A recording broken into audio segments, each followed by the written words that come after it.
नमस्कार दोस्तों, आपका स्वागत है। आज हम बात करेंगे दोस्तों कि आत्माएं आत्मलोक में आखिर क्या काम करती है। जैसे पृथ्वी पर हमें कुछ ना कुछ काम करना ही पड़ता है, वैसे आत्मलोक में भी आत्माएं को क्या कुछ ना कुछ काम करना ही पड़ता है। क्या वहाँ पर भी भले वहाँ पर पैसे की आत्मा को ज़रूरत ना हो, लेकिन और भी किसी चीज़ की ज़रूरत के लिए उसको कुछ काम करना पड़ता होगा क्या? ऐसे जो सवाल है लोगों के मन में आते हैं और नए नए लोग जुड़ते हैं तो उनको ज़्यादातर पता नहीं होता, इसलिए मैं ऐसी जो वीडियोज़ है बीच बीच में आपके सामने लाता रहता हूँ। तो सबसे पहली बात दोस्तों, आत्मलोक में ऐसी किसी चीज़ की ज़रूरत नहीं होती कि जिसके वजह से उनकी इच्छा ना हो फिर भी उनको वहाँ पर काम करना पड़ता है। वहाँ पर अगर उनकी इच्छा हो तो ही उनको काम करना पड़ता है, और अगर काम करना पड़ता है तो किस तरीके से वो काम होता है। कैसे है दोस्तों कि पृथ्वी पे जो भी इंसान रहते हैं, कोई भी इंसान ऐसे निरर्थक नहीं होता। उसके मन में या फिर उसके अंदर कुछ ना कुछ अच्छे कला गुण होते हैं। जैसे कोई इंसान पेंटिंग में अच्छा होगा, कोई इंसान स्पोर्ट्स में अच्छा होगा, कोई इंसान संगीत में अच्छा हो सकता है। तो इस तरीके से कुछ ना कुछ कला गुण इंसान के अंदर होते हैं। वैसे ही आत्मा का होता है। कोई एक जो आत्मा होती है उसके भी मन के अंदर या फिर उसके अंदर कहीं ना कहीं कुछ चीज़ें अच्छी होती है कि जो काम वो बहुत ही अच्छे से, बहुत ही बखूबी से निभाने की कोशिश कर सकती है। जैसे कोई आत्मा है और उसको कुछ निर्माण करने में इंटरेस्ट है, जैसे कुछ नई चीज़ों का निर्माण करना। तो ऐसे समय में जो बड़ी आत्माएं होती है उनको अगर ठीक लगे तो उनको वो प्रशिक्षण देंगी कि जैसे पृथ्वी पर एक समझो पेड़ बनाना है, तो उस पेड़ के लिए कौन सी ऊर्जा की ज़रूरत है वो उनको ऊर्जा का एक समझो गोला दिया जाएगा और कहा जाएगा कि तुम अपने कल्पना अनुसार इसमें एक वनस्पतियाँ बनाने की कोशिश करना। उसमें जहाँ पर उनकी गलती होती है उनको अच्छा मार्गदर्शन किया जाएगा।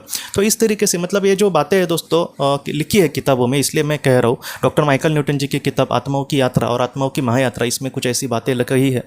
दूसरी बात दोस्तों कि जैसे कुछ आत्माएं होती है, अगर वो बहुत ही अच्छे से दूसरों को समझाने की कोशिश कर पाएंगी या फिर वो मोरल सपोर्ट करने वाली होंगी, तो ऐसे समय में उनको इस तरीके से प्रशिक्षण दिया जा सकता है कि जैसे अगर कोई दुखी आत्मा पृथ्वी से इस दुनिया में चली आ जाए।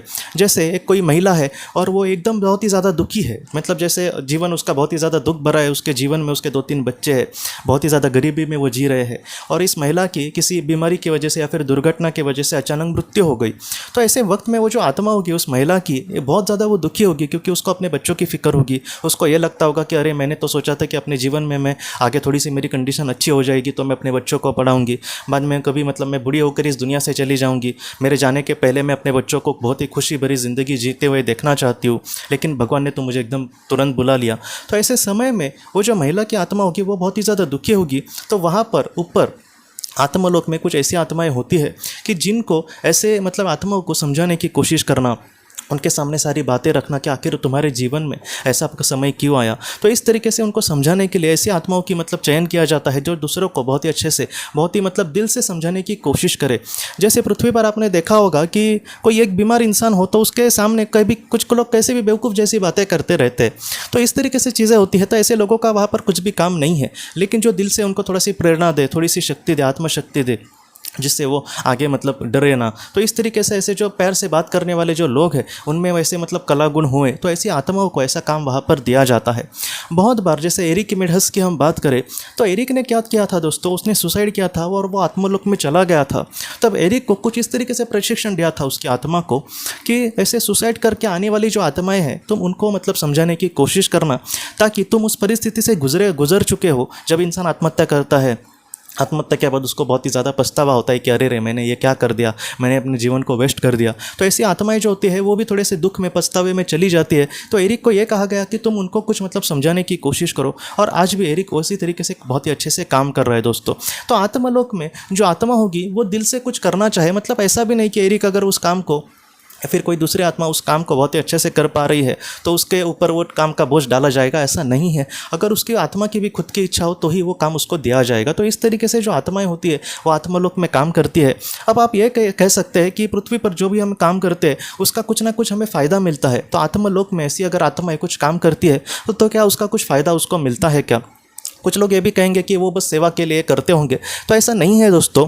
ऐसा यहाँ पर ज़रूरी नहीं है कि उनको उस काम के लिए वो ज़रूरी ही है उनका काम जिसके वजह से उनके सामने रखा जाएगा, ऐसे नहीं होता। जो बड़ी बड़ी आत्माएं हैं दोस्तों वो उनके पास ऐसी कोई ज़रूरत की बात नहीं है। वो आराम से अगर वो एरिक की आत्मा हो या फिर दूसरी आत्मा हो, उस काम को समझो ना भी करे ना, फिर भी वो खुद भी उस काम को कर सकते हैं, या फिर बहुत सारी आत्माएं ऐसे काम को करने वाली होती है।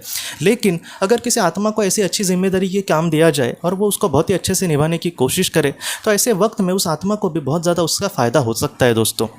जैसे अगर हम विस्पी और रत्तू की भी बात करें तो वो भी आत्मलोक में विशिष्ट काम उनको भी दिया गया था। और इन सारी चीज़ों की वजह से क्या हुआ दोस्तों, उनका जो छठे लोक में वो पहले थे, मतलब छठा ही लोक बहुत ही ऊंचा लोक है, एकदम मोक्ष के करीब का लोक है। उसके बाद वो और भी एक लोक ऊपर चले गए। मतलब इस तरीके से ऐसे जो काम है वो आत्मा का जो विकास स्तर है उसको भी बहुत ही अच्छे से बढ़ाते हैं दोस्तों। तो इस तरीके से आत्माओं के अलग अलग वहाँ पर काम होते हैं। आत्माओं को वहाँ पर बस आराम से बैठे रहना वगैरह ऐसे नहीं होता। अगर कोई आराम के लिए बैठना चाहे या फिर उसकी इच्छा ना हो फिलहाल कुछ करने की, तो उसको कोई भी ज़बरदस्ती नहीं करता। वो शांति से अपनी ज़िंदगी वहाँ पर अकेले बिता सकती है या फिर अपने लोगों के साथ बहुत ही अच्छे से बिता सकती है। लेकिन अगर उसकी इच्छा हो कि मैं यहाँ पर कुछ करना चाहूँगी, मुझे भी जीवन में कुछ करना है, तो ऐसे समय में उसको वैसा भी मौका दिया जाएगा। तो इस तरीके से चीज़ें हैं। लेकिन पृथ्वी के काम की हम उससे तुलना ज़रा भी नहीं कर सकते। पृथ्वी पर हमारी इच्छा हो या फिर ना हो, हमें आमदनी के लिए, चरितार्थ चलाने के लिए, पेट पालने के लिए हमें काम करना ही पड़ता है। लेकिन आत्मलोक में वैसे नहीं होता। आत्मलोक में हम बहुत ही सुख से, बहुत ही समाधान से, बहुत ही शांति से वहाँ पर रहते हैं। अगर वहाँ पर हमारी इच्छा हुई तो ही हमें सामने, मतलब इस तरीके से काम हमारे सामने लाया जाएगा दोस्तों। तो दोस्तों हम अपने अगले वीडियो में मिलते हैं। आप अपने परिवार का ख्याल रखना। आपका बहुत बहुत धन्यवाद। अगर आपने किसी अपने को खोया है और अगर आप किसी जेन्युइन भरोसेमंद थेरेपिस्ट की तलाश कर रहे जो आपके अपनों के संदेश आपको दे सके, तो आप इस नंबर पर व्हाट्सएप मैसेज कर सकते हैं। हम जितना हो सके आपको किसी अच्छे थेरेपिस्ट के बारे में बताने की कोशिश करेंगे जो आपको बहुत ही अच्छे से संदेश दे और आप अपने जीवन में आगे बढ़ पाए। आपका बहुत बहुत धन्यवाद।